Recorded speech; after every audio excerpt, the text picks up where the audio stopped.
ٹھیک ہے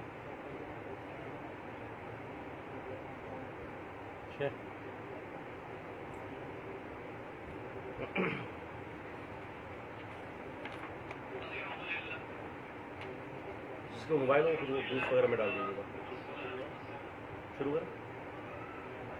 الحمد للہ رب العالمین والصلاة والسلام علی اشرف الانبیاء والمرسلین وعلی آلہ وصحبہ اجمعین. اما بعد فاعوذ باللہ من الشیطان الرجیم. بسم اللہ الرحمن الرحیم.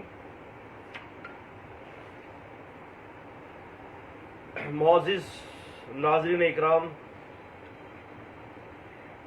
اور طالب اکرام، السلام علیکم ورحمۃ اللہ وبرکاتہ. وعلیکم السلام ورحمۃ اللہ.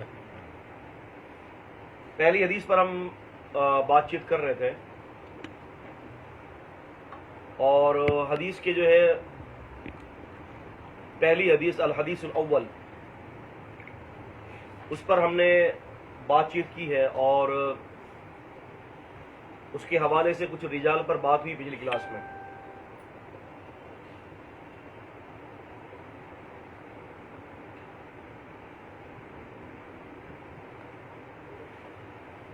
امام بخاری رحمہ اللہ کی صحیح بخاری کی یہ جو درس ہے، اس کے اندر امام بخاری نے کئی سارے مسائل کا ذکر کیا ہے اور حقیقت کے اندر اس کے اندر بہت سارے علوم ہیں. پہلی حدیث پر ہم بات چیت کر رہے تھے. نبی کریم صلی اللہ علیہ وسلم فرماتے ہیں سمعت رسول اللہ صلی اللہ علیہ وسلم، کہ اللہ کے رسول صلی اللہ علیہ وسلم نے فرمایا کہ انما الاعمال بالنیات، اعمالوں کا دار و مدار نیتوں پر ہے. وانما لکل امرئ ما نوى، اور ہر اس شخص کے لیے وہ ہے ما نوى جو وہ نیت کرتا ہے. فمن کانت ہجرتہ الی دنیا یصیبها، بس جس کی ہجرت دنیا کے لیے ہے کہ وہ اس کو دنیا حاصل ہو جائے، او الی امرأۃ ینکحها، کہ فہجرتہ الی ما ہاجر الیہ، تو اس کی ہجرت اسی کے لیے ہوگی کہ جس کے لیے وہ ہجرت کرتا ہے. اس حدیث کے متعلقہ بہت ساری مفید باتیں، بہت ساری مفید مباحثات ہم نے اپنی 5 کلاسوں کے اندر، یہ 6ٹھی کلاس ہے نا، 5 کلاسوں کے اندر ہم نے کی ہیں. ابھی کی جو کلاس ہے اس کے اندر کچھ باتیں سمجھنی ہیں، پھر انشاءاللہ ہمارا کتاب الایمان جو چیپٹر ہے وہ آج ہی شروع ہو جائے گا. کیونکہ کتاب الوحی کے اندر ہم نے ابتدا میں بات کرنی تھی اور کتاب الوحی کے اندر جو ساری جو روایات جو پیش کی ہیں ان سب پر بات چیت نہیں کر رہی. ورنہ اگر ہم اس طرح سے کریں گے کہ پورے ابواب کو مکمل طور پر پڑھیں گے تو پھر پتہ نہیں کتنے سال لگ جائیں گے. اس حدیث کا جو سبب بتایا جاتا ہے وہ یہ ہے کہ ایک شخص نے ام قیس نامی خاتون کو پیغام میں نکاح بھیجا. حافظ ابن حجر رحمۃ اللہ علیہ نے فتح الباری میں ذکر کیا ہے. پیغام میں نکاح بھیجا اور اس خاتون نے یہ شرط لگائی کہ تم ہجرت کر کے میرے پاس آ جاؤ تو میں تم سے نکاح کروں گی.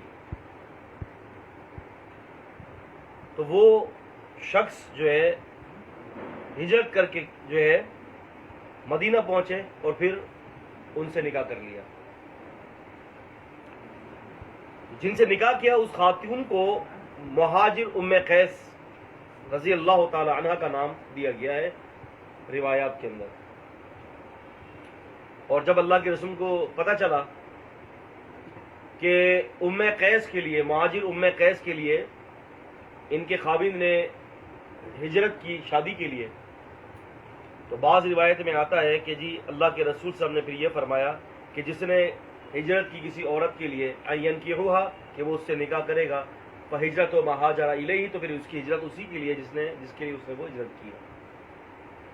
فیض الباری میں انور شاہ کشمیری نے یہی سبب بیان کیا ہے، لیکن بات یہ ہے کہ یہ بات غلط ہے. یہ بات غلط ہے. یہ بات غلط اس لیے ہے کہ رسول اللہ صلی اللہ علیہ وسلم کی یہ حدیث کہ جس نے دنیا کے لیے یا کسی عورت کے لیے ہجرت کی تو اس کی ہجرت اسی کے لیے ہے، اس کا تعلق قصہ مہاجر ام قیس کے ساتھ نہیں ہے. سمجھ رہے؟ یہ ایک عام بات تھی اللہ کے رسول صلی اللہ علیہ وسلم کی، آپ نے ان پر رکھ کر نہیں یہ بات کہی تھی. تو لہٰذا فیض الباری کے اندر انور شاہ کشمیری رحمہ اللہ نے جو بات کہی ہے، حافظ ابن حجر رحمہ اللہ نے اس کا رد کیا ہے، اور باقاعدہ اس کے بارے میں تفصیل سے اگر آپ دیکھیں کتابوں کے اندر موجود ہے. اور حافظ محدث گوندلوی رحمہ اللہ اور اسی طرح سے عبد المنان نورپوری رحمہ اللہ نے انہوں نے بھی جو ہے اپنی کتاب کے اندر جو ہے اس کا باقاعدہ رد کیا ہے اور یہ ذکر کیا ہے کہ صاحب فیض الباری کی یہ بہت بڑی غلطی ہے کہ انہوں نے اس کا ذکر کیا ہے. تو لہٰذا اس کا اس حدیث کے ساتھ کوئی تعلق نہیں ہے. یہ حدیث عام ہے. اللہ کے رسول صلی اللہ علیہ وسلم نے فرمایا کہ جس کے لیے ہجرت کی اس کی ہجرت اس کے لیے ہوگی. اب یہاں پر یہ پتہ چلتا ہے ہمیں کہ جب بھی کوئی شخص بخاری شریف پڑھے گا تو اپنی نیت کو درست کرے گا کہ وہ کس چیز کے لیے بخاری پڑھ رہا ہے. وہ ریاکاری کے لیے پڑھ رہا ہے، وہ علماء سے مباحثات کے لیے پڑھ رہا ہے کہ جا کر فائٹنگ کرے گا، جا کے مناظرے کرے گا، یا وہ اپنی شہرت چاہتا ہے، یا وہ اس کے ذریعے کوئی کمائی کرنا چاہتا ہے، یا وہ دوسرے اس کے مقاصد ہوں گے. تو امام بخاری رحمہ اللہ یہ کہنا چاہ رہے ہیں کہ بھائی پڑھنے والا نیت سے کر لے کہ بھائی تو کس لیے پڑھ رہا ہے، اللہ تعالیٰ کے لیے پڑھ رہا ہے یا کسی کوئی اور مقصد ہے. کیونکہ یاد رکھیں کہ جب تک کسی عمل کے اندر اخلاص سے نیت نہیں ہوتی نا تب تک وہ عمل اللہ کے نزدیک مقبول نہیں ہوتا. جیسے کہ قرآن مجید کے اندر جب ہم پڑھتے ہیں تو سورہ بقرہ کی ابتدا میں ہی فرما دیا گیا کہ ذالک الکتاب لا ریب فیہ ھدی للمتقین، کہ پڑھنے والا جو ہے اپنے اندر سے شک اور تردد کو دور کر دے کیونکہ یہ اللہ کی طرف سے کتاب نازل کی گئی. تو یہ باتیں ساری ذہن میں رکھنے کی ہیں اور یہ باتیں انتہائی ضروری ہیں عزیزوں. لہٰذا جو کوئی یہ کہتا ہے کہ اس حدیث کا تعلق مہاجر ام قیس کے ساتھ تھا تو وہ غلطی پر ہے. اس کا کوئی ایسا تعلق نہیں ہے. یہ حدیث الگ ہے اور وہ واقعہ الگ ہے. یہاں پر ایک چھوٹا سا ایک اشکال، اگر ہم تھوڑی دیر کے لیے کچھ لوگ مان بھی لیتے ہیں کہ چلو یار اس حدیث کا تعلق مہاجر ام قیس کے ساتھ ہے، تو اگر مانتے ہیں کہ مہاجر ام قیس کے ساتھ اس حدیث کا تعلق ہے تو ایک اشکال کھڑا ہو جاتا ہے. وہ کیا ہے کہ سیدہ ام سلیم رضی اللہ تعالی عنہ جو کہ انس رضی اللہ تعالیٰ عنہ کی والدہ تھی، ان کا نکاح جب ہوا تو ان کے خاوند ابو طلحہ جو خاوند بننے والے تھے، انہوں نے ابو طلحہ رضی اللہ تعالیٰ عنہ سے یہ شرط لگائی کہ میں تم سے نکاح اس صورت میں کروں گی کہ جب تم مسلمان ہو جاؤ گے. تو ابو طلحہ ام سلیم کے جو خاوند، تو انہوں نے ان کے کہنے پر اسلام قبول کیا اور پھر ام سلیم نے سیدنا ابو طلحہ رضی اللہ تعالیٰ عنہ سے شادی کی. اب اعتراض تو یہاں پر بھی کھڑا ہو جاتا ہے، وہ یہ کہ اگر مہاجر ام قیس کے لیے، جبکہ یہ واقعہ اس کے ساتھ تعلق نہیں رکھتا، لیکن ضمناً ایک بات کہتا ہوں کہ بعض علماء نے کہا، تو اگر تھوڑی دیر کے لیے مان لیا جائے تو پھر اب یہ اشکال ہوتا ہے کہ وہاں پر ام قیس کے لیے جو شخص ہجرت کر رہا ہے اس عمل کو کہہ دیا کہ تیرا عمل عورت کے لیے ہے، بھائی تو نے عورت کے لیے کیا ہے. جبکہ ہجرت سے بڑا عمل ہے اسلام کو قبول کرنا، ہے نا بھائی. کوئی شخص اگر ہجرت نہیں کرتا اور بڑھ جاتا ہے تو ٹھیک ہے، وہ گنہگار بہت بڑا گنہگار ہے، لیکن خارج عن الملہ نہیں ہے، اسلام سے خارج نہیں ہے. اور ایک شخص جو اسلام ہی قبول نہیں کرتا تو اگر آپ جانتے ہیں کہ اس کی پھر کیا حیثیت ہے، اس کی تو کوئی حیثیت ہے ہی نہیں. تو اب وہاں پر جو ہے جب انہوں نے، اور یہ واقعہ تو حدیثی کتابوں میں ہے، اللہ آپ کا بھلا کرے، مسلم شریف کی حدیثی کتاب میں ہے، مسلم نسائی کے اندر ہے، اور یہ کتابوں کے اندر موجود ہے مسلم نسائی وغیرہ کے اندر، کہ انہوں نے ابو طلحہ نے مسلمان اس لیے ہوئے، اسلام اس لیے قبول کیا کہ ان کے ساتھ نکاح کرنا تھا. تو لیکن یہ تو ایسا ہو نہیں سکتا کہ اللہ کے نبی کے دور میں یہ واقعہ ہو اور اللہ کے نبی صلی اللہ علیہ وسلم کو پتہ نہ ہو، اور آپ نے تو اس کے اوپر کوئی نکیر نہیں فرمائی، آپ نے کچھ بھی نہیں کہا ان کو. تو یہاں پر ایک اشکال آ جاتا ہے. تو اس کا جواب اہل علم نے یہ دیا ہے کہ بات یہ ہے کہ ابو طلحہ رضی اللہ تعالیٰ عنہ کا جو ارادہ تھا اسلام لانے کا وہ پہلے سے ہی تھا، وہ تو پہلے سے ہی تھا اسلام لانے کا. وہ تو اتفاق ہو گیا کہ انہوں نے بھی یہ شرط لگا دی تو ان کو تو اسلام لانا ہی تھا، اسلام لیا. آپ سمجھ رہے ہیں؟ ایک آدمی یار یہ سوچتا ہے کہ یار روزے رکھوں گا، اصل ارادہ ہے روزہ رکھنے کا کہ میں اللہ کو راضی کروں گا، پھر ذہن میں خیال آتا ہے کہ یار اس سے فائدہ یہ ہوگا کہ چلو یار تھوڑا سا بھوکا رہنے کی عادت بھی ہو جائے گی مجھے، تو کوئی حرج نہیں ہے، کیونکہ اصل ارادہ اس کا اللہ کی رضا تھا. اور اگر اس کا ارادہ یہ ہوگا یار بھوکا رہ کے جو ہے نا اپنے جسم کو صحیح بنانا ہے، میں نے پتلا کرنا ہے، اور پھر چلو یار اس بارے میں روزہ ہی رکھ لو، تو اب روزے کا کوئی ثواب نہیں ہے. روزے کا ثواب کب ملے گا؟ کہ اگر وہ اللہ کے لیے ارادہ کر رہا ہے، پھر ذیل میں اگر کوئی بات آ جاتی ہے چلو یار یہ بھی فائدہ مل جائے گا تو ٹھیک ہے. تو بالکل اسی طرح سے اس پر کوئی اشکال نہیں ہے، کیونکہ ابو طلحہ رضی اللہ تعالی عنہ پہلے سے ہی مسلمان ہونے کا انہوں نے قصد کر لیا تھا، ارادہ کر لیا تھا. تو لہذا یہ باتیں چند اس حدیث کے متعلقہ ہیں.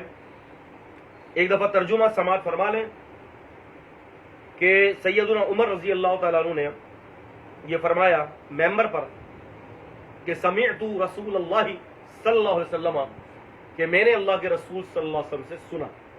اس کے اوپر ہم نے پچھلی کلاس میں بڑی تفصیل سے بات کی ہے کہ سمعت جب انہوں نے کہا کہ ممبر پر کھڑے ہوئے تو کیا اللہ کے رسول صلی اللہ علیہ وسلم بھی ممبر پر کھڑے ہو کر آپ نے یہ خطبہ سنایا تھا؟ میں نے آپ کو ایک روایت پیش کی تھی اور اس روایت سے میں نے آپ کو یہ بتایا تھا کہ نبی علیہ السلام نے یا ایھا الناس کہہ کے لوگوں کو خطاب کیا تھا، جس سے پتہ چلتا ہے کہ اللہ کے رسول صلی اللہ علیہ وسلم بھی خطبہ وغیرہ دے رہے تھے. تو بہت ساری باتیں تھیں. الحمدللہ 5 کلاسوں سے مراد ہمیں اسی حدیث کی تمہید پر 5 گھنٹے گزر چکے تھے، یعنی 5 گھنٹے کی بحث ہم نے کی اللہ تعالیٰ کی توفیق سے. تو ابھی جو ہے یہ ہے کہ رسول اللہ صلی اللہ علیہ وسلم کی حدیث انما الاعمال بالنیات، اعمال کا دار و مدار نیتوں پر ہے. اب یہ عمل، نیت، یہ ساری باتیں کسی بھی چیز کو کرنے کے لیے لازمی ہے. ہمارے یہاں کیا ہوتا ہے احناف کے یہاں کہ وہ نماز پڑھتے وقت نیت اپنے الفاظ کے ساتھ کرتے ہیں، جبکہ جب الفاظ زبان سے ادا کیے جاتے ہیں تو اب وہ نیت باقی نہیں رہتی، وہ پھر ہو جاتا ہے الفاظ، ایک عمل ہو جاتا ہے. وہ نیت جو ہے وہ دل کے ارادے کا نام ہے، اور ایک ہوتی ہے نیت اور ایک ہوتا ہے ارادہ. کیا ہوتی ہے؟ ایک ہوتی ہے نیت اور ایک ہوتا ہے ارادہ. اہل علم نے ان الفاظوں پر بھی بحث کی. محدث گوندلوی رحمہ اللہ جو ہماری جماعت کے بہت بڑے زبردست مایہ ناز محدث گزرے ہیں، وہ فرماتے کہ نیت میں دفع ضرر یا جلب منفعت کا قصد کرنا ہوتا ہے.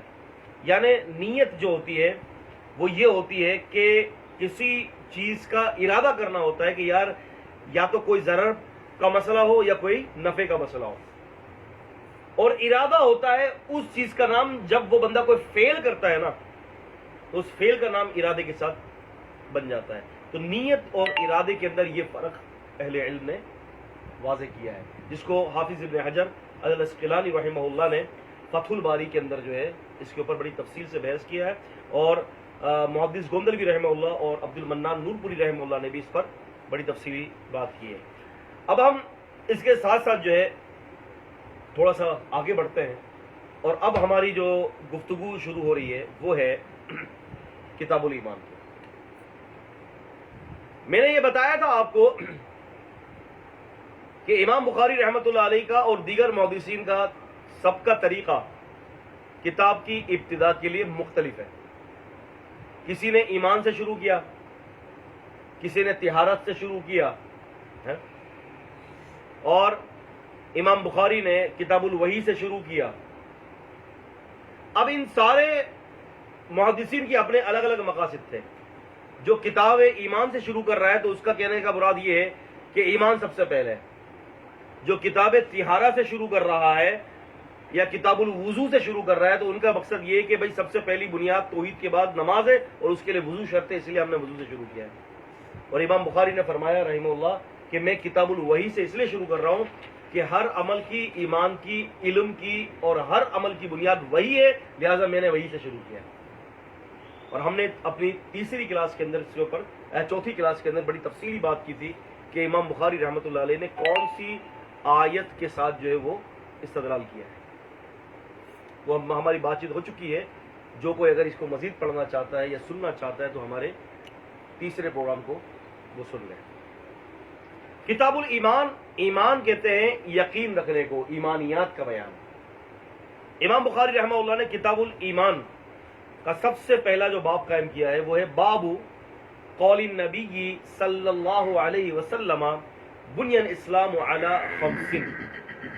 فرماتے ہیں کہ باب قول النبی صلی اللہ علیہ وسلم، یعنی یہ باب ہے نبی علیہ السلام کے اس قول مبارک پر کہ جس میں آپ نے فرمایا کہ بنی الاسلام علی خمس، کہ اسلام کی بنیادیں علی خمس، 5 چیزوں پر رکھی گئی ہیں. یعنی اسلام کی بنیادیں کتنی ہیں؟ 5 چیزوں پر. پھر امام بخاری رحمۃ اللہ علیہ اس کے اوپر بتاتے ہیں اسلام کی بنیادوں کے حوالے سے اور ایمان کے حوالے سے. فرماتے ہیں وَهُوَ قَوْلٌ وَفِعْلٌ وَيَزِيدُ وَيَنْقُصُ. یہ بہت اہم بات ہے. وَهُوَ قَوْلٌ کہتے ہیں کہ یہ ایمان نام ہے قول کا، قول کہنا. وَفِعْلٌ اور ایمان نام ہے فعل کا، کوئی کام کرنا. وَيَزِيدُ وَيَنْقُصُ اور یہ ایمان بڑھتا بھی ہے اور ایمان گھٹتا بھی ہے. اہل السنہ کا یہ عقیدہ ہے کہ ایمان میں بڑھوتری بھی ہوتی ہے اور گھٹوتی بھی ہوتی ہے. امام بخاری رحمۃ اللہ علیہ نے اس کے لیے دلائل دیے. کہتے ہیں کہ قال اللہ تعالی لیزدادوا ایمانا مع ایمانہم، سورہ فتح سورہ نمبر 48 کی آیت نمبر 4 میں فرمایا کہ ہم نے ان کے ایمان کو بڑھا دیا. تو پتہ چلا ایمان بڑھ رہا ہے.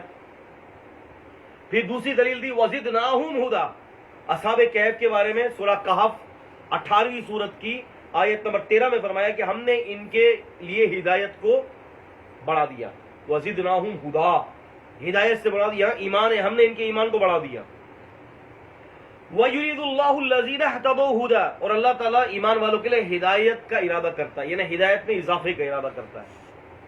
تو اس سے یہ پتہ چلتا ہے کہ ایمان بڑھتا بھی ہے، گھٹتا بھی ہے. اور مزید یہ آیتیں نقل کرتے ہیں اللہ تعالیٰ کی فَخْشَوْهُمْ فَزَادُهُمْ ایمانا، آل عمران سورہ نمبر 3 کی 173 میں فرمایا کہ وہ ڈرتے ہیں اور فرمایا کہ ان کا ایمان جو ہے فَزَادُهُمْ ایمانا، ایمان والوں کا ایمان زیادہ ہو جاتا ہے.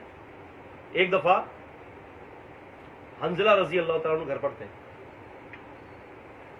اور باہر نکلتے ہیں گھر سے اور کہتے ہیں کہ نافق حنظلہ، حنظلہ منافق ہو گیا ہے، حنظلہ منافق ہو گیا ہے. تو راستے میں سیدنا ابو بکر رضی اللہ عنہ سے ملاقات ہوئی. پوچھتے ہیں کہ کیا ہوا حنظلہ؟ کہا کہ بھئی میں منافق ہو گیا ہوں. پوچھا کیوں، خیریت؟ کہا کہ نبی علیہ السلام کی مجلس میں ہوتا ہوں تو ایمان کی سطح کچھ اور ہوتی ہے، بلند ہوتی ہے. گھروں میں جاتا ہوں تو ایمان کی سطح کچھ اور ہو جاتی ہے. بچوں میں پڑھ جاتا ہوں، بیوی بچوں میں پڑھ جاتا ہوں اور وہاں تو اتنا اعلیٰ درجے کا ایمان ہوتا ہے میرا. ابو بکر رضی اللہ عنہ فرماتے کہ یار حنظلہ یہ تو مسئلہ میرے ساتھ بھی ہے. واقعی میں جب نبی پاک صلی اللہ علیہ وسلم کی مجلس میں ہوتا ہوں تو ایمان کہاں کا کہاں پہنچا ہوتا ہے. اب آپ دیکھیں اگر ہم یہاں بیٹھے ہوئے ہیں اور ہم اب سن رہے ہیں دین کو تو ہمارا ایمان ابھی سطح بلندی کی سطح پر جا رہا ہے. اور جب یہی ایمان کو جب ہم لے کر گھر کے اندر جاتے ہیں، بیوی بچوں میں جاتے ہیں یا کوئی گناہ کا کام ہو رہا ہے تو یہی ایمان ہمارا نیچے آ جاتا ہے نا. اللہ کے رسول صلی اللہ علیہ وسلم فرماتے ہیں، حدیث کا مفہوم ہے کہ جب کوئی بندہ زنا کرتا ہے تو اس کا ایمان اس کے جسم سے باہر نکل کر سر پر آ جاتا ہے، یعنی ایمان نکلنے کے برابر ہو جاتا ہے، تو چھوڑ کے چلا جائے گا اس کو. تو حنظلہ رضی اللہ عنہ نے فرمایا کہ یہ میرے ساتھ کیفیت ہو رہی ہے. تو ابو بکر رضی اللہ عنہ نے فرمایا کہ یار حنظلہ یہ کیفیت تو میرے ساتھ بھی. کہا کہ کیوں نہ نبی علیہ السلام کے پاس چلے. اس سے تو ہمیں ایک قاعدہ یہ ملا کہ مسئلے کے لیے اصل کی طرف رجوع کرنا چاہیے کس طرف؟ اصل کی طرف۔ ابو حنظلہ، سیدنا حنظلہ اور سیدنا ابو بکر رضی اللہ تعالیٰ نے یہ نہیں کہا کہ چلو یار ہم بیٹھتے ہیں، عمر کے پاس چلتے ہیں، عثمان کے پاس چلتے ہیں، یا ابی بن کعب کے پاس چلتے ہیں، یا معاذ بن جبل کے پاس چلتے ہیں، اور ہم بیٹھ کر اس کے بارے میں کچھ مذاکرہ کرتے ہیں، کچھ اس کے اندر سے کچھ فقاہت کا کچھ جلوہ دکھاتے ہیں، کچھ مسائل نکالتے ہیں۔ نہیں، ادھر ادھر کسی کے پاس نہیں جانا، اصل کتاب کی طرف، یعنی اصل کی طرف رجوع کرنا ہے۔ رجوع الی الاصل من ہوا النبی صلی اللہ علیہ وسلم، تو اللہ کے رسول صلی اللہ علیہ وسلم۔ قاعدہ پتہ چل رہا ہے نا، اصل کی طرف، کہ بھئی ہمیں نبی علیہ السلام کے پاس جاتے ہیں، ہمیں چلو نبی علیہ السلام کے پاس جاتے ہیں، وہاں سے پوچھتے ہیں کہ مسئلہ ہے کیا، یہ کیا مسئلہ ہے، اور کیا خیال ہے کہ اگر بیٹھ کے رائے قائم کر دیتے تو اختلاف نہیں ہوتا۔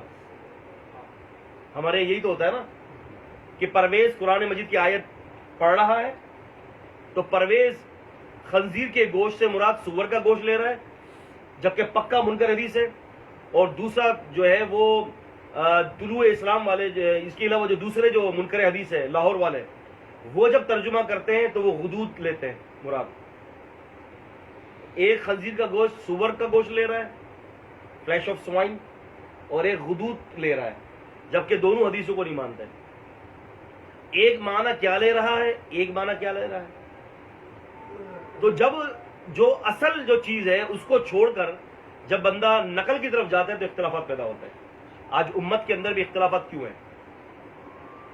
آج ہمیں یہ بہتان باندھا جاتا ہے حدیث کی کتابوں پر کہ یہ سارا اختلاف فقہ شافعیہ اور حنبلیہ، مالکیہ ہے اور حنفیہ، یہ سارے جتنے بھی مسلک ہیں یہ سارے حدیثوں کی وجہ سے تو پیدا ہوئے ہیں، جبکہ یہ سارے مسالک جتنے بھی بنے ہیں اور جو بھی ائمہ کا اختلاف ہے حلال اور حرام میں اور فروعات کے اندر، ان سب کی وجوہات جو ہے وہ حدیث نہیں ہے بلکہ اس کی کچھ اور وجوہات ہیں۔ وہ کیا ہے؟ ایک سبب یہ ہے کہ حدیث کی صحت کا علم نہیں ہو سکا، ایک سبب یہ ہے کہ حدیث نہیں پہنچی، ایک سبب یہ ہے کہ حدیث کے فہم کے اندر اختلاف ہو گیا، ایک سبب یہ ہے کہ حدیث کا مقصد کچھ اور ہے اور آپ کچھ اور مقصد لے رہے ہو۔ تو اس طرح سے تقریباً 10 سے 12 بڑے بڑے اختلافات، وجوہات ہیں کہ جن کی بنا پر حدیث کے مقصد کے اندر اختلاف ہوتا ہے۔ دیکھیں رسول اللہ صلی اللہ علیہ وسلم فرماتے ہیں، اب دیکھیں اختلافات دیکھیں کہاں سے ہوتے ہیں۔ میں آپ کو بتاتا چلوں، اللہ کے رسول صلی اللہ علیہ وسلم نے فرمایا البیعانی بالخیار ما لم یتفرقا۔ یہ حدیث مسند احمد کے اندر بھی ہے، یہ حدیث جو ہے غالباً ابو داؤد وغیرہ کے بھی اندر ہے، اور یہ حدیث مسند ابی یعلا کے اندر بھی ہے، اور بہت ساری حدیثی کتابوں کے اندر یہ حدیث ہے، اور سنن دارقطنی کے اندر بھی ہے۔ کیا حدیث ہے؟ البیعانی بالخیار ما لم یتفرقا۔ مطلب کیا ہے کہ لینے دینے والے کو، بائی اور مشتری، بیچنے والا اور لینے والا، خریدنے والا، ان دونوں کے درمیان اختیار باقی اس وقت تک رہتا ہے کہ جب تک ان دونوں کے اندر جدائی نہ ہو جائے۔ سمجھ میں آیا؟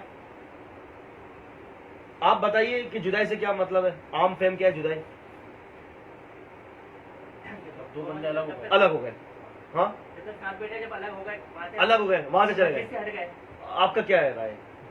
یہی ہے آپ لوگوں کا عام یہی ہے؟ جی یہ ہے کہ اگر انسان کوئی چیز خرید لیا وہ جدا ہو گیا، اب جو دینے والا اس کو بھی یہ علم ہو گیا کہ ہاں وہ چیز میں نے اس کو دے دی، وہ چلا گیا، جو خریدنے والا ٹھیک ہے نا، مجلس برخاست ہو گئی۔ اب اتنا آسان سا ایک مسئلہ تھا، اس مسئلے کو طول دے دیا۔ ایک نے کہا شہر سے باہر نکل جائے، ایک نے کہا ملک سے باہر نکل جائے، ایک نے کہا اتنی مسافت ہو جائے، ایک نے کہا وہ ہو جائے، ایک نے کہا یہ ہو جائے، ایک نے کہا وہ ہو جائے، اختلافات پیدا کر دیے۔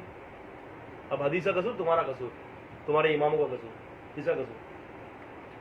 اور بگاڑ میں بتا دوں آپ کو طالب علم، بگاڑ کہاں سے ہوئی ہے؟ بگاڑ حدیث سے نہیں پیدا ہوتی، استغفر اللہ، یہ تو وہی کا علم ہے۔ حدیث شرح نیچے تعلق باندھا، تعلقات پہ حاشیہ چڑھا دیا، حاشیے پر حاشیہ چڑھا دیا، حاشیے پر حاشیہ چڑھا دیا، پھر اس کی حاشیوں پر الگ کتاب لکھ دی، یہاں سے اختلاف شروع ہوتا ہے۔ سیدھی سادی حدیث کا جو ٹیکسٹ ہے، جو اس کو متن ہے، وہ لو، پڑھو اور سمجھ لو، بس ختم۔ لیکن نہیں، اور پھر کیا ہے منکر حدیث. ہمارے گروپس کے اندر بہت سارے منکر حدیث ہیں, ان کو بڑی چبھن مچتی ہے. ہم جب بھی کوئی بات کرتے ہیں ان کو بڑی پریشانی ہوتی ہے, کوئی نہ کوئی بات. اب چونکہ لازمی بات ہے, ہم اس بات کو بخوبی جانتے ہیں کہ وہ خود بھی سمجھنے والے نہیں ہیں, نہ ہی ان کا سمجھنے کا ارادہ ہے کہ کبھی تو کسی بات کو انڈرسٹینڈ کرے نا بندہ. اگر ایک ہی بندہ جو ہے وہ ناک کی سیٹ میں چلتا ہے اور نہیں دیکھتا کہ سامنے گٹر بھی آ رہا ہے, سامنے جو ہے وہ جاڑیاں بھی ہے, بس سیٹ میں چلا ہی جا رہا ہے اندھا بن کر, تو کبھی تو کوئی بندہ کسی بات کے اندر اتفاق کی رائے رکھے کہ یار اب بات یہ سمجھ میں آنے والی بات ہے. اگر ایک آدمی 100 باتیں کر رہا ہے تو کوئی نہ کوئی بات تو سچی ہوتی ہے نا, ہے بھائی. ابلیس آیا تھا رسول اللہ صلی اللہ علیہ وسلم کے دور میں, اس نے کہا تھا ابو ہریرہ رضی اللہ عنہ کو سوتے وقت آیت الکرسی پڑھ لیا کرو, تمام شیاطین سے محفوظ رہو گے. اللہ کے نبی نے فرمایا تھا کہ ابو ہریرہ تھا تو جھوٹا لیکن بات سچی کر گیا. تو بات یہ ہے کہ اس سے ہمیں یہ علم حاصل ہوتا ہے کہ اصل کی طرف رجوع کیا جائے, رجوع الی الاصل. لیکن ہمارے اصل کی طرف رجوع کرنے کے لیے کوئی دیتا ہی نہیں ہے. قرآن نہیں سمجھنا تمہارا کام نہیں ہے, اس کے لیے تو 20 علوم کی ضرورت ہے, 20 علوم کی. علماء کا کام ہے, تم پڑھو گے گمراہ ہو جاؤ گے. استغفر اللہ العظیم, اللہ کی قسم, ان ھذا القرآن یہدی للتی ہی اقوم, یہ قرآن تو سیدھے راستے کی رہنمائی کرتا ہے. اگر یہاں گمراہی ملی تو پھر کہاں سے ہدایت ملے گی؟ کیا بائبل میں ہدایت ملے گی تمہیں؟ بہشتی زیور میں ہدایت ملے گی, ہدایہ میں ہدایت ملے گی تمہیں, فتاوی عالمگیری میں ہدایت تمہیں ملے گی, در مختار رد مختار کے اندر ہدایت ملے گی. کہاں ملے گی ہدایت تمہیں؟ ہے بہار شریعت میں ہدایت ملے گی, فتاوی تاتار خانیہ میں ہدایت ملے گی, ہے فتاوی احمد رضا خان بریلوی میں ہدایت ملے گی. اللہ کی قسم اگر ہدایت کے ملنی ہے تو یہی کتابیں قرآن و حدیث. اور کہاں ہدایت ملے گی؟ ہدایت تو یہاں رکھی ہوئی ہے بھائی. تو کہنے سے میری مراد یہ تھی کہ فوراً نبی علیہ السلام کے پاس ہے اور کہا اللہ کے رسول صلی اللہ علیہ وسلم ہم آپ کے پاس ہوتے ہیں تو ایمان کچھ اور ہوتا ہے, اور جب ہم گھر جاتے ہیں تو ایمان کچھ اور ہو جاتا ہے, اس کا لیول. یہ کیا چکر ہے, ایمان اوپر نیچے جا رہا ہے. آپ نے فرمایا نبی صلی اللہ علیہ وسلم نے کہ اگر تمہارا ایمان وہی رہے جو میرے ساتھ رہتا ہے, جو میری مجلس میں ہوتا ہے نا, تمہارا ایمان بلندی کی سطح پر وہی رہتا ہے, اور وہاں سے جانے کے بعد بھی اسی سطح پر رہے, جبکہ ایسا ہو نہیں سکتا کہ کسی کا ایمان ایک ہی سطح پر ہمیشہ رہے, نہیں ہو سکتا. کیونکہ قرآن نے کہہ دیا کہ ایمان بڑھتا اور گھٹتا ہے. تو آپ نے فرمایا کہ اگر تمہارا ایک ہی سطح پر ایمان رہے نا, جو میرے ساتھ رہتے ہوئے تمہارا ایمان ہوتا ہے, تو تم سے چلتے وقت فرشتے اللہ تعالیٰ کے مصافحہ کریں گے. حدیث صحیح ہے نبی علیہ السلام.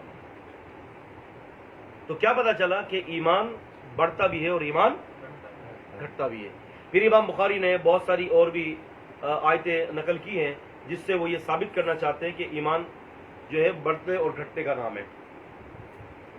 اب بات یہ ہے کہ ایمان کیا ہے. ایمان جو ہے, ایمان تصدیق بالقلب, دل کے ساتھ کسی چیز کی تصدیق کرنا. اقرار باللسان, زبان کے ساتھ اقرار کرنا. وعمل بالجوارح, اور جسم کے ساتھ عمل کرنا.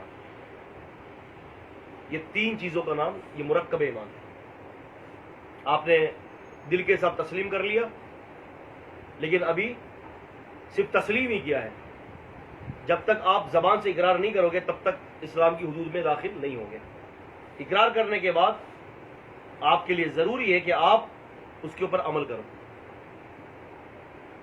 نبی علیہ السلام کے چچا نے, ابو طالب تھے نا, انہوں نے دل کے اندر تو تسلیم کر لیا تھا کہ یہ بات تو حق ہے نبی پاک صلی اللہ علیہ وسلم کی, حق جانتے تھے, لیکن کیا اقرار باللسان نہیں تھا اور عمل بالجوارح نہیں تھا. یہ ضروری تھا. تو ان کا اسلام قابل قبول نہیں ہو. اللہ اکبر.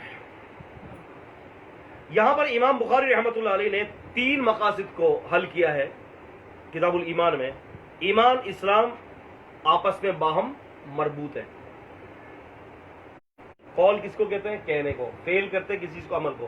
آپ نے کہا شہادت دی لا الہ الا اللہ, شہادہ قول ہے، عمل کیا ہے؟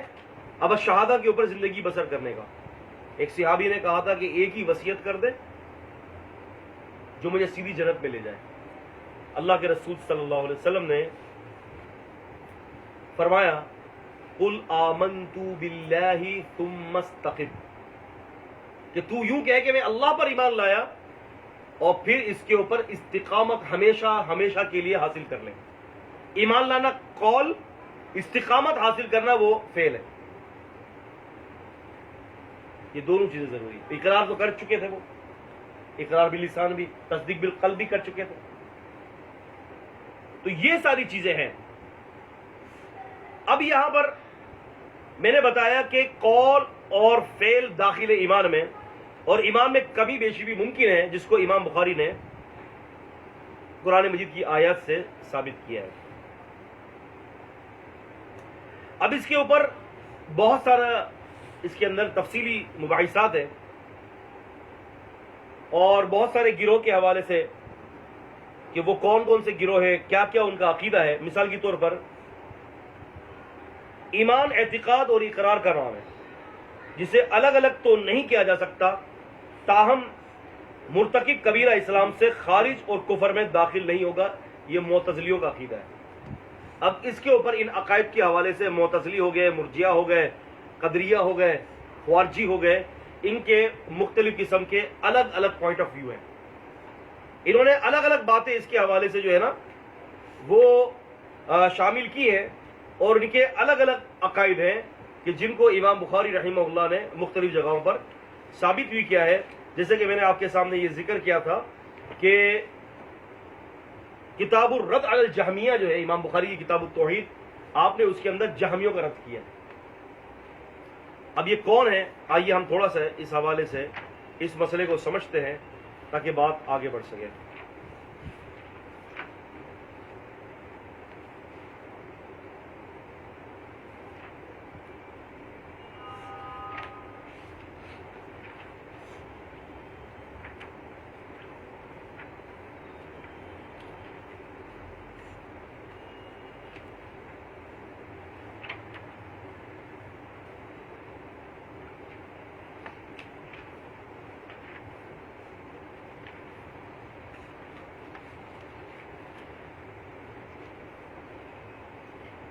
اللہ استغفر اللہ العظیم۔ جہمیہ ایک فرقہ ہے جس کا جو فاؤنڈر ہے وہ ہے جہم بن صفوان۔ یہ اہل سنت کے اندر شامل نہیں ہے۔ کون فرقہ؟ کون سا؟ جہمیہ۔ اس فرقے کا عقیدہ یہ ہے کہ ایمان صرف معرفت قلبی کا نام ہے، خواہ وہ معرفت اختیاری ہو یا غیر اختیاری ہو، بس صرف دل کے اندر معرفت ہونی چاہیے، اور ان کے نزدیک تصدیق ضروری نہیں ہے۔ تصدیق جو ہے وہ ان کے نزدیک ضروری نہیں ہے، صرف دل کے اندر اس کی معرفت ہو ایمان کی، تو کہتے ہیں کہ یہ نجات کے لیے کافی ہے۔ ان کے مذہب پر اگر دیکھا جائے تو ابو طالب مومن ہے۔ کیا ہے وہ؟ مومن ہے، کیونکہ دل کے اندر تو اس کی بات تھی نا یہ کہ یار یہ ایمان نبی علیہ السلام کی بات بالکل صحیح، جیسا بھی میں نے بیان کیا۔ تو جہمیہ کے مطابق جو ہے وہ بڑا مومن بندہ تھا۔ اب آپ اندازہ کر لیں کہ جو نبی علیہ السلام کے چچا کو کلمہ پڑھانے کے اوپر زبردستی کوشش کرتے ہیں اور مسلمان کرتے ہیں، تو اب آپ اندازہ کر لیں کہ وہ پھر جہمیہ ہی تھے۔ اس کے علاوہ کرامیہ جو ہے ایک اور گروہ نکلا، یہ محمد بن کرام کے متبعین ہیں۔ ان کے نزدیک ایمان کے لیے صرف اقرار باللسان کافی ہے۔ ان کے لیے کیا تھا؟ ان کے لیے تھا معرفت قلب۔ ان کے لیے کیا ہے؟ اقرار باللسان، تصدیق بالقلب اور عمل بالجوارح کی ضرورت نہیں ہے۔ یعنی دل کے تصدیق ضروری نہیں ہے، اور عمل جسم کے افعال سے، جسم کے حصوں سے عمل کرنا ضروری نہیں ہے۔ ان کے نزدیک بس جس نے جو ہے جناب علی زبان سے اقرار کر لیا بس وہ کافی ہے۔ ان کا تعلق بھی اہل سنت والجماعت سے نہیں ہے۔ مرجیہ، ارجاء کے معنی ہے مؤخر کرنا کسی چیز کو، دیر کرنا، تاخیر کرنا۔ یہ گروہ بھی دراصل گمراہ کن گروہ ہے، اور ان کے نزدیک تصدیق قلبی کافی ہے، اور یہی تصدیق نجات کے لیے کافی ہے، عمل کی ضرورت ان کے نزدیک بھی نہیں ہے۔ یہ گروہ ہے، اور آپ جب بھی کتابیں پڑھیں گے، آپ عقائد کی کتابیں پڑھیں گے، عقیدہ واسطیہ ہو گیا، عقیدہ تحاویہ ہو گیا، اس قسم کی عقیدے کی بڑی بڑی کتابیں پڑھیں گے، کتاب التوحید پڑھیں گے شیخ الاسلام کی، تو آپ یہ دیکھیں گے کہ ان کتابوں کے اندر ان گروہ کا تعارف ضرور کروایا جاتا ہے کہ انہوں نے دین اسلام کے اندر کیا کیا بگاڑ پیدا کیے ہیں۔ وہ یہ کہتے ہیں کہ جس طریقے سے بغیر ایمان کے کوئی آدمی جنت میں نہیں جا سکتا، خواہ اس نے کتنے ہی اچھے کام کیے ہوں اور وہ اخلاق شرافت کا مجسمہ ہی کیوں نہ ہو، جب ایمان نہیں تو وہ قطعاً جنت میں نہیں جائے گا اور وہ مخلد فی النار ہوگا۔ اور پھر یہ کہتے ہیں کہ اور بات یہ کہ بد عمل اور بد کردار کافر کے مقابلے میں اس کا عذاب کم ہوگا، لیکن وہ خلود فی النار اس کے لیے واجب ہے، یعنی وہ ضرور بھی ضرور جہنم میں جائے گا ایمان لانے کے بعد اگر بد کردار ہے۔ اہل سنت والجماعت کا عقیدہ کیا ہے کہ اگر کوئی شخص اقرار کر لیتا ہے دل کی تصدیق کے ساتھ، عمل بالجوارح کے ساتھ، اور جناب علی جو ہے وہ زبان کے اقرار کے ساتھ، اور بھی اس کے بعد اگر کوئی کبیرہ گناہ کرتا ہے تو پھر اللہ تبارک و تعالیٰ ہو سکتا ہے کہ اس کو معاف بھی کر دے، لیکن یہ معافی کے قائل نہیں ہے، عذاب ضرور ہوگا۔ اس کے علاوہ معتزلہ اور خوارج ہے، یہ دو فرقے، یہ بھی باطل فرقے ہیں۔ ان دونوں فرقوں کے نزدیک ایمان جو ہے وہ مرکب ہے، یعنی بہت ساری چیزوں کا وہ ہے، حاصل ہے ایمان، اور جبکہ تین فرقوں کا جو بیان گزرا ہے ان کا ایمان بسیط ہے، یعنی وہ ایمان بسیط مانتے ہیں، ان کا مرکب ہے۔ ان دونوں کے نزدیک، ان لوگوں کے نزدیک ایمان کی تعریف کے اندر جو ہے وہ کیا ہے، فرق ہے۔ اہل سنت والجماعت کا مذہب کیا ہے؟ اہل سنت والجماعت سے مراد صحابہ کرام ہے۔ اہل سنت والجماعت سے مراد ہماری موجودہ دور کی جماعت نہیں ہے۔ اہل سنت والجماعت، اہل سنت والجماعت سے مراد اہل السنہ والجماعہ، اس سے مراد جو ہے وہ صحابہ ہیں، تابعین ہیں، تبع تابعین ہیں، خیر القرون کے لوگ، محدثین اعظام ہیں، فقہاء ہیں، یہ سب اہل سنت میں سے۔ ان کے نزدیک کیا ہے؟ اقرار بالقلب، تصدیق بالقلب، اقرار باللسان اور عمل بالجوارح۔ ہمارے یہاں یہ ہے اہل سنت کا عقیدہ کہ اگر کوئی شخص کبیرہ گناہ کا ارتکاب کر لیتا ہے تو وہ آگ میں ہو سکتا ہے کہ جلا جائے گا، لیکن وہ ہمیشہ ہمیشہ جہنم کی آگ میں نہیں رہے گا۔ مثال کے طور پر امام نووی رحمۃ اللہ علیہ نے صحیح مسلم کی جب شرح کی، اور مسلم کے اندر امام مسلم نے یہ ذکر کیا، ایک واقعہ بتایا کہ ایک شخص تھا نبی علیہ السلام کے دور میں، ایک صحابی تھے، انہوں نے غالباً اپنا ہاتھ یا اپنی انگلی وغیرہ کاٹ دی تھی، جس کی وجہ سے ان کی وفات ہو گئی تھی، یعنی یوں سمجھ لیں کہ خودکشی ہو گئی۔ تو اس کے اوپر امام نووی رحمہ اللہ باب قائم کرتے ہیں، اور یہ بھی یاد رکھے کہ مسلم شریف کے اندر جتنے بھی ابواب ہیں وہ امام مسلم نے نہیں قائم کیے، امام نووی رحمہ اللہ نے قائم کیے، یہ یاد رکھیں۔ اور انہوں نے پھر باب کے ذریعے امام نووی رحمہ اللہ نے ذکر کیا کہ کبیرہ گناہ سے آدمی ہمیشہ جہنم میں نہیں رہے گا۔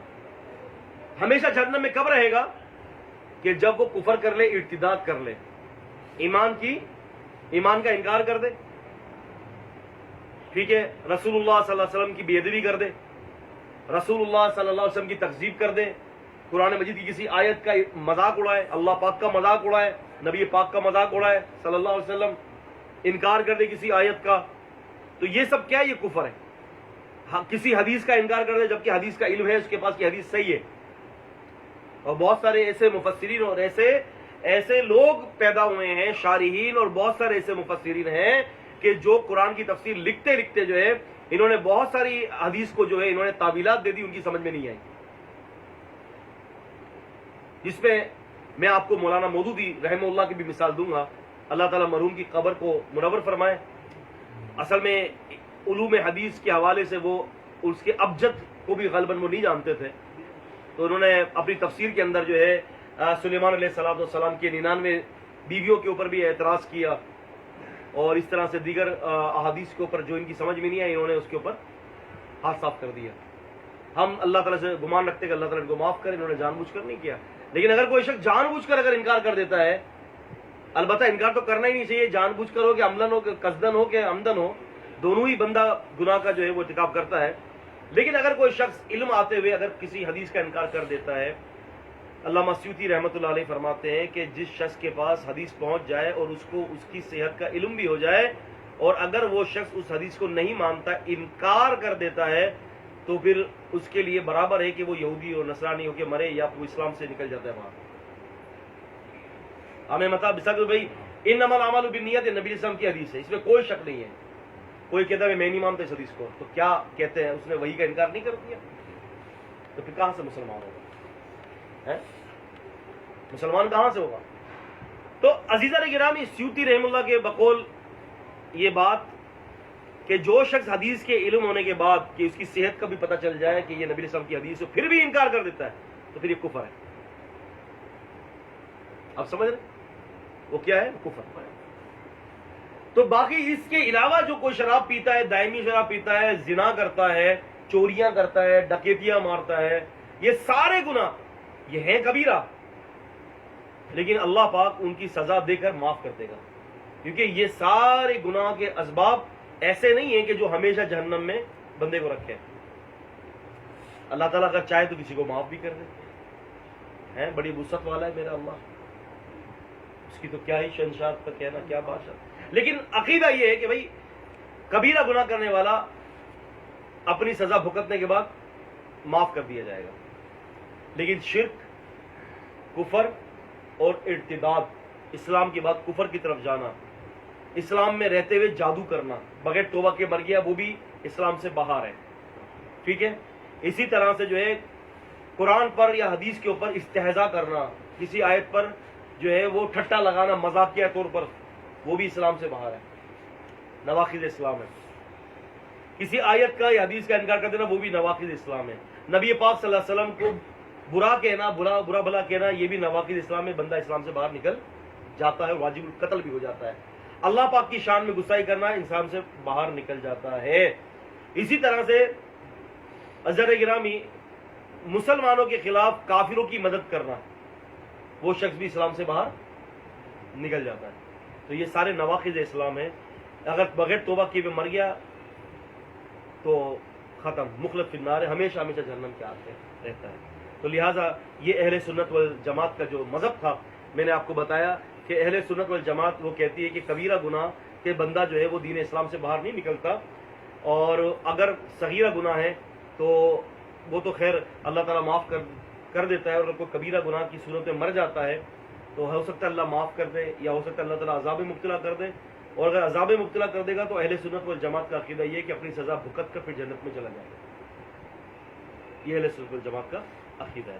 تو لہٰذا یہ چند باتیں تھیں کتاب الایمان کے حوالے سے، اور اس کے بعد جب اب ہم انشاءاللہ تعالیٰ حدیث کو شروع کریں گے تو وہ کتاب الایمان کی جب آپ کے سامنے حدیث آئے گی تو پھر اس کے بارے میں ہم ڈیٹیل سے آپ کو بتائیں گے کہ ایمان کی کیا کیا چیزیں ہیں.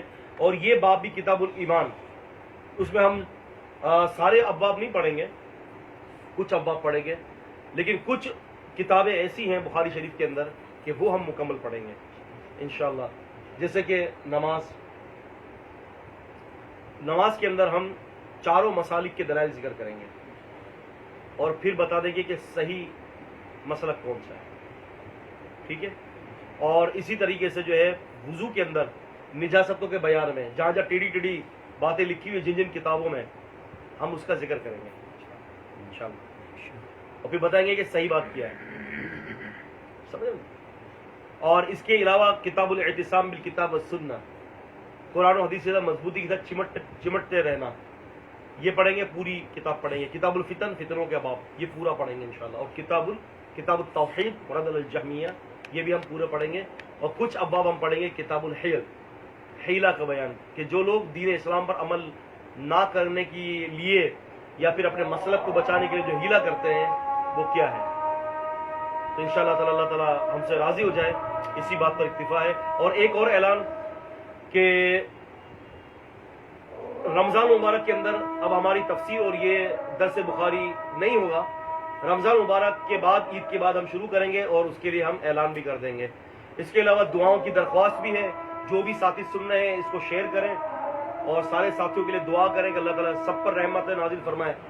اور ہمارے عاصم بھائی جو ماشاءاللہ ہمارے پروگرامر بھی ہیں اور ہمارے کیمرہ مین بھی ہیں، ہمارے ساتھی بھی ہیں، ان کا ایکسیڈنٹ ہو گیا. اللہ سے ان کے لیے دعا کریں کہ اللہ تعالیٰ ان کو صحت کاملہ اور عاجلہ عطا فرمائے. عاصم بھائی بھی دیکھ رہے ہوں گے بیچارے، وہ اس وقت بیڈ ریسٹ پر ہیں.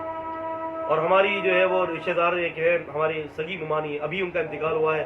اللہ تعالیٰ سے ان کے بھی مغفرت کی دعا کریں. اللہ تعالیٰ ہم سب سے راضی ہو جائے. سبحانک اللہم و بحمدک اشہد ان لا الہ الا انت استغفرک و اتوب الیک. السلام علیکم و رحمۃ اللہ وبرکاتہ.